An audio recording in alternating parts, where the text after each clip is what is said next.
The terminal clock read 5:12 in the morning when Sergeant Dale Prentice decided that the gray-haired black woman standing alone by Gate 14 with a locked metal case did not belong in Union Crossing Station. Earlene Whitfield had been awake for 19 hours. The overnight bus from Selma had broken down outside Montgomery, and she'd transferred twice, and her knees ached the way they always ached when the weather was about to turn. She was 64 years old. She had worked for the Dallas County Clerk's office for 31 of those years, and she was carrying, in a battered aluminum case, chained to her wrist, with a luggage cable she'd bought at a hardware store for $4, the only complete copy of an internal affairs file that 3 different people had tried to destroy. Tomorrow, no, she corrected herself, looking at her watch. Today, she was supposed to be sworn in as the new Inspector General of the Crescent City Transit Police. Not a job she'd asked for. A job that had landed on her because every younger, more ambitious candidate had taken one look at the file in her case and decided their career wasn't worth the trouble. Earlene had decided her conscience was. She set her duffel down by the wall near the shuttered coffee kiosk and kept the case close against her hip. The terminal was nearly empty. A custodian buffing the floor near the ticket windows, a teenager asleep across 3 chairs with his hood pulled low, an old man in a faded army cap reading a paperback under the one working lamp. That's when she noticed the officer watching her. He stood near the pillar by the restrooms, doing a poor job of pretending to check something on his radio. White, broad through the shoulders, mid-30s, with the kind of stillness that wasn't calm so much as coiled. His name tag read G. Voss. His eyes kept dropping to the case at her hip and climbing back up to her face, like he was doing arithmetic he didn't like the answer to. A second officer crossed the floor to join him. Older, leaner, his uniform pressed so sharp it looked like it had never touched a chair. SGT. He said something to Voss without moving his lips much, and the 2 of them started walking toward her with the unhurried confidence of men who had never once in their careers been told to slow down. Earlene kept her hands visible and her breathing even.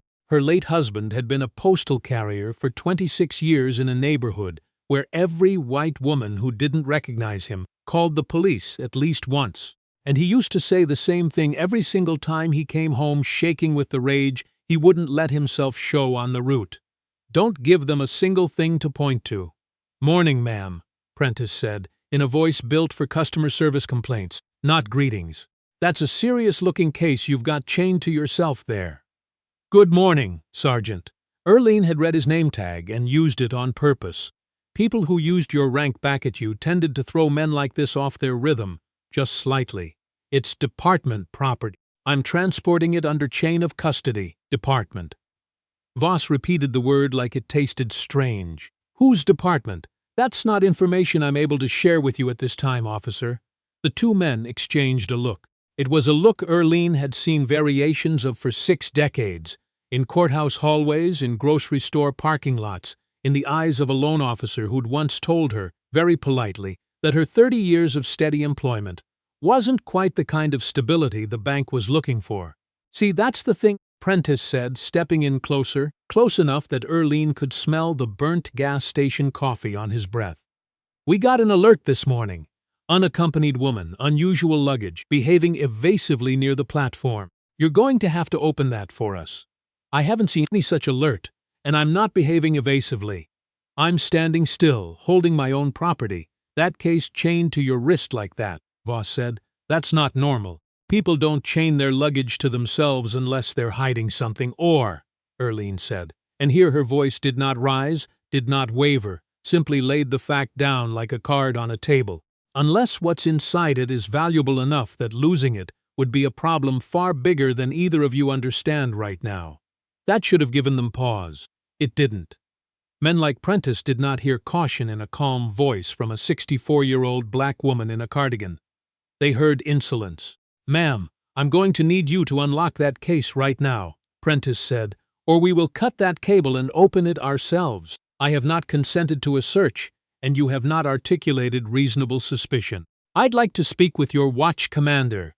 "I am the watch commander," Prentice snapped, and something in the flatness of his own voice seemed to embarrass him, because his hand went to his belt, to the cuffs hanging there. and Earlene watched his fingers curl around them the way a man reaches for a weapon he's already decided to use. The custodian had stopped buffing the floor.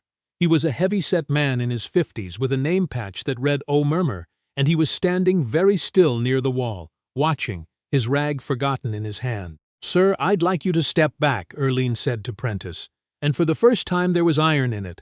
"Or what?" Voss said, and he reached for her arm. She didn't pull away. Pulling away was what got you on the ground. Her husband had taught her that too, in the calm, exhausted voice of a man who'd had to teach his children survival skills. No other parent in their daughter's third-grade class had to teach. But the cable connecting the case to her wrist went taut, and Voss yanked harder, and the case swung and struck the floor with a heavy metallic clang that echoed off the empty ticket windows. "Hey!" The man in the army cap was on his feet now, paperback forgotten on the bench. "Hey, you don't need to be rough with her like that." "Sir, this isn't your business," Prentice said without looking at him. "I'm making it my business." The old man's voice cracked with age, but not with fear. "I fought in 2 wars so men like you could stand around abusing your authority on a woman old enough to be your mother." Voss ignored him entirely and twisted Earlene's wrist up behind her back. The pain shot clean up to her shoulder, and she made a small, sharp sound she immediately hated herself for making, because it was the first sound of weakness she'd let slip in 30 minutes of careful control. "What's in the case?" Prentice demanded again, louder now, performing for the small audience that had gathered without anyone quite deciding to gather. The teenager had woken up and was filming with his phone, his hood still up. A young mother who'd come in pushing a stroller had stopped near the kiosk, one hand pressed to her mouth. "Internal affairs documentation," Earlene said through her teeth, "regarding officer misconduct in this very department, which is precisely why you two are so determined to see what's inside it." The words landed like a slap. Prentice's face went through 3 expressions in under 2 seconds: confusion, then suspicion, then something colder and more deliberate, a man calculating the cost of stopping versus the cost of continuing. He chose continuing. "Cuff her," he told Voss. "Obstruction. We'll sort out her documentation downtown." "You don't have grounds for that," Earlene said, and now her voice did rise, not in panic but in the kind of fury that 31 years of being patient in government offices had taught her to keep folded small inside her chest until the moment it was finally useful. "I am a sworn law enforcement official." "Sure you are," Voss muttered, snapping the second cuff shut. The old man in the army cap had his own phone out now. So did a businesswoman who'd just come down the escalator and stopped cold at the sight of an elderly woman in handcuffs, her wrist visibly swollen, surrounded by 2 officers twice her size. The janitor, Owen Mercer, finally moved. He set down his rag, walked to the supply closet near the restrooms, and came back with something small clutched in his hand, though no one noticed yet what it was, or why it would matter so much in the weeks to come. They walked Earlene Whitfield through the terminal in handcuffs, her chained case dragging against Voss's leg, while 24 strangers filmed the new Inspector General of the Crescent City Transit Police being marched past the ticket counters like a common thief, 4 hours before her own swearing-in ceremony. The holding room smelled like bleach and burnt coffee, same as every holding room Earlene had ever had cause to visit in 3 decades of clerking for the county, though she had always been on the other side of the paperwork before. They'd taken her duffel and her case, uncuffed it from her wrist with bolt cutters, over her continued objection, and left her alone at a metal table with her wrists raw and her blood pressure. She suspected somewhere it had no business being at her age. She did not cry. She had promised herself a long time ago, somewhere around the funeral for her husband, that she would not give the world the satisfaction of her tears in rooms like this one. The door opened at 6:15. A man in a wrinkled blazer came in, ID clipped to his pocket reading Deet. R. Sandoval, Rental Affair. He had the tired, watchful eyes of someone who had spent a career being disbelieved by his own colleagues for asking too many questions. "Mrs. Whitfield." He said her name carefully, like he already knew it mattered. "I need you to tell me exactly what's in that case." "You already know, Detective, or you wouldn't be standing here instead of Sergeant Prentice." Sandoval allowed himself something close to a smile. "I've been trying to get my hands on a clean copy of the Sable Creek Precinct misconduct file for 8 months. Every version that surfaces gets buried, lost or quietly disappears from evidence lockers. Yesterday afternoon, I get a call from county records saying a courier was bringing a sealed copy in on the overnight bus under personal custody because the official channels couldn't be trusted. He spread his hands. And then this morning my own department arrests her at the station. Your department, Earlene said, has a problem far bigger than one rude sergeant, Detective Sandoval.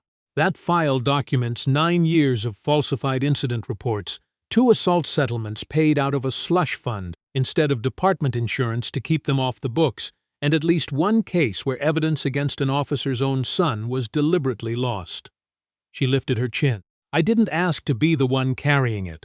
I was the only person left in that records office nobody could buy and nobody could intimidate because I had already buried a husband, raised 2 children alone, and outlasted 4 different county commissioners who all promised to clean house and never did. I had nothing left to threaten me with. Sandoval was quiet for a long moment. There's a man outside, he finally said, who says you need to hear what he found in your case when it hit the floor. Owen Mercer, the custodian, was not, it turned out, simply a custodian. He'd worked transit maintenance for 11 years, and in that time he'd developed the particular invisibility that working-class men in service uniforms often have to the people who outrank them. Nobody minded him standing nearby with his cart and his rag, because nobody really saw him at all. He had seen Sergeant Prentice accept envelopes from men who were not employees on at least 4 separate occasions over the past year. He had photographed 2 of them on his own phone, not entirely sure what he intended to do with the photographs, only sure that one day someone might ask, and he wanted to have an answer that wasn't, I didn't notice. When the case had struck the floor, the impact had cracked the false bottom Earlene had built into it herself, back in her own garage, with wood glue and a hacksaw and the stubborn paranoia of a woman who'd watched 2 earlier copies of this same file vanish from a locked evidence room. A second, thinner folder had slid half out from underneath the main documents, payroll records, off-book payment logs, names. Owen Mercer had seen it, and instead of looking away, the way 30 years of institutional caution would have told a man in his position to do, he had picked it up, tucked it inside his uniform, and walked it straight to Detective Sandoval's office 2 hours later, while Earlene Whitfield was still sitting in a holding cell with bruised wrists and a heart full of something that was not quite fear and not quite fury, but a long, exhausted cousin of both. By 9 o'clock that morning, the story had stopped being about one woman in handcuffs and become something much larger and much harder for anyone to bury. The teenager who'd filmed the arrest had posted the video before he'd even left the terminal, the timestamp reading 5:31 a.m., the caption nothing more than they just arrested this old lady at the bus station, and she kept saying she's a law enforcement official. By noon it had crossed 500,000 views. By that evening, a local news producer had matched the woman's name to a press release the city had quietly issued 3 weeks earlier, and then, for reasons that would soon become very clear, just as quietly buried. The appointment of Earlene Whitfield as the new Inspector General overseeing the Crescent City Transit Police, the first civilian, and the first black woman ever to hold that position, brought in specifically because of her 3 decades of meticulous, incorruptible record-keeping for the county. Mayor Constance Whitlock's office released a statement within the hour expressing deep concern and promising a full review. It was, everyone watching understood, the kind of statement designed to make the problem go away quietly. It did not work, because Loretta Hutchins, the woman who'd been the businesswoman coming down the escalator that morning, was not, as it happened, simply a passerby. She was a retired federal court reporter, 68 years old, with 40 years of professional habit telling her to document everything she saw with precision. She had not only filmed the arrest from a second angle, capturing audio the first video had missed, including Sergeant Prentice's words, "We'll sort out her documentation downtown," spoken with unmistakable contempt. She had also, out of old professional reflex, written down the exact time, badge number, and sequence of events in a small notebook she kept in her purse for exactly this kind of reason, because 40 years in courtrooms had taught her that memory failed and paper didn't. She brought both the video and the notebook to a local news station that evening, and when the anchor asked her, on air, why she'd stepped forward, Loretta Hutchins looked directly into the camera and said, in the unhurried voice of a woman who had spent 4 decades listening to people lie under oath and could no longer stomach watching it happen unchallenged in broad daylight. I spent my career writing down every word said in rooms where people thought no one was really listening. I wasn't about to stand in a train station and pretend I hadn't heard what I heard. The internal affairs file, once Detective Sandoval had the full version in hand, proved even worse than Earlene had feared. The off-book payments traced to 3 different officers, including Sergeant Dale Prentice, who had been quietly accepting cash from a private security contractor in exchange for steering transit police random searches towards specific minority-owned vendors competing for station concession contracts. Searches designed not to find contraband, which there never was any of, but to humiliate, delay, and ultimately drive away business owners who refused to pay the contractor's consulting fees. Officer Garrett Voss, it turned out, had 2 prior misconduct complaints that had been quietly settled and sealed, both involving aggressive detentions of black women travelers, both complaints that had simply disappeared from the official record. The very disappearances Earlene's file had been assembled, piece by careful piece over 8 months, to prove. Prentice and Voss were placed on administrative leave within 48 hours, pending a full investigation. The contractor's company lost its concession bid, and within the month, lost its city contracts entirely. But the part of the story that the local news kept returning to, the part that made the segment run not once but 3 nights running, was not the corruption. It was the image, replayed again and again, of a 64-year-old grandmother in handcuffs at 5 in the morning, repeating with quiet, unbroken dignity, "I am a sworn law enforcement official," to men who had already decided, the moment they saw her standing alone with an old aluminum case, exactly what kind of woman she must be. The swearing-in ceremony that had been scheduled for 9 that morning was postponed. It was rescheduled for the following Friday, in the main hall of City Hall, instead of the small departmental conference room originally planned, because by then half the city wanted to be there to see it. Earlene Whitfield stood at the front of a packed room in a navy blue suit she'd bought for her granddaughter's college graduation 2 years earlier. The only formal thing in her closet nice enough for the occasion, her wrists still faintly bruised under her sleeves. Mayor Whitlock, looking considerably more contrite than she had in her initial statement, stood to one side. Detective Sandoval stood near the front row, in a clean blazer for once. "Before we proceed," the mayor said into the microphone, her voice carrying the particular strain of someone delivering remarks she knew the cameras would replay for weeks, "the city wishes to formally apologize to Inspector General Whitfield for the conduct she endured at the hands of 2 of our own officers. That conduct was indefensible.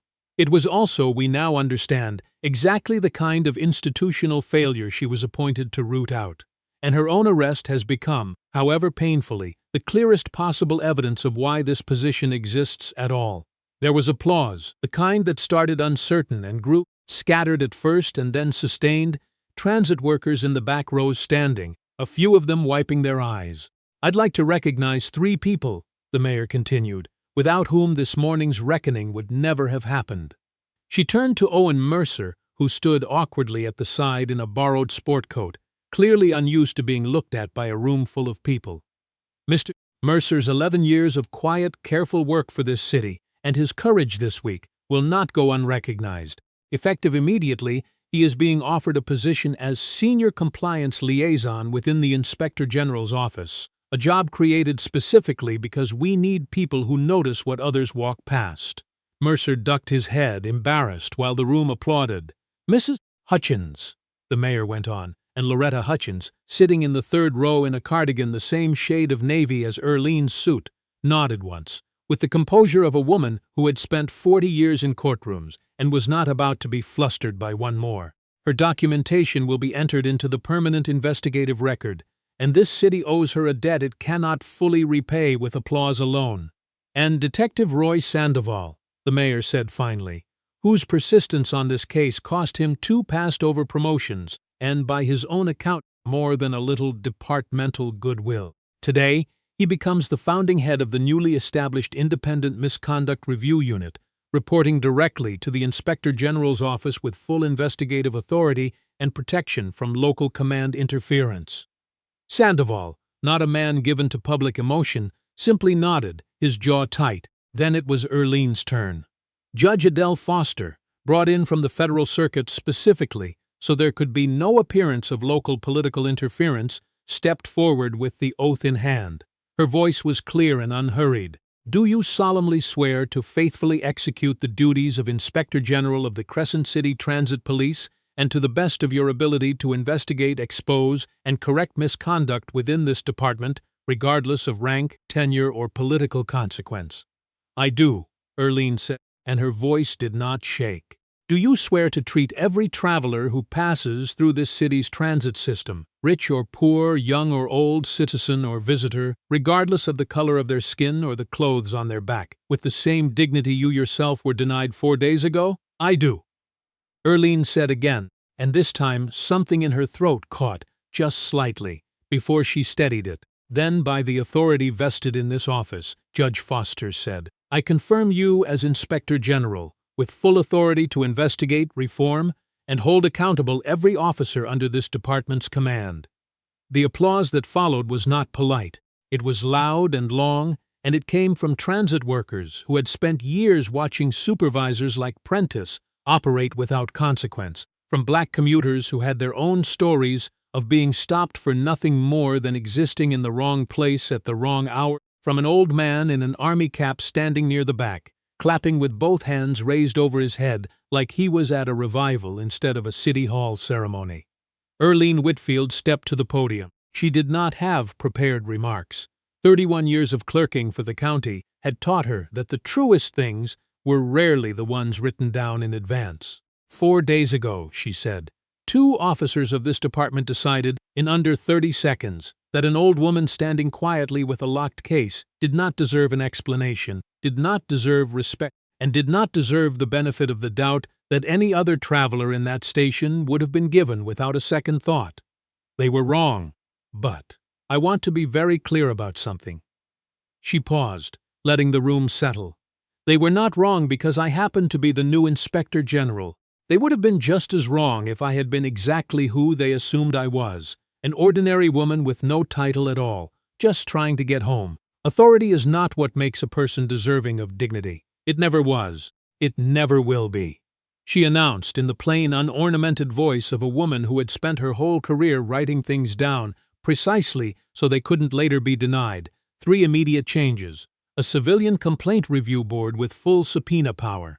Mandatory undisableable body cameras for every transit officer, with footage reviewed weekly by an independent panel, and a public hotline staffed around the clock for any traveler, citizen or visitor, documented or not, to report being treated the way she had been treated that morning at Gate 14. "This department," she said, "will serve every person who walks through these stations with equal respect. I intend to make very sure of it." As the crowd began filtering out into the afternoon light, a young girl, no older than 7 or 8, slipped away from her mother near the back of the hall and walked up to where Earlene stood near the podium. Accepting handshakes from city officials, she would never have imagined shaking hands with a week earlier.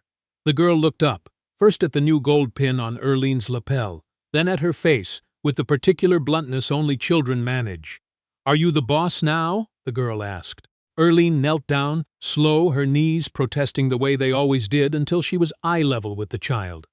Behind her, 2 workers were already mounting a small brass plaque beside the office door down the hall, the engraving still warm from the shop. "Inspector General Earlene Whit, dignity, accountability, truth." She smiled, the first easy, unguarded smile she'd allowed herself in 4 exhausting days. "Yes, sweetheart," she said. "Today I am."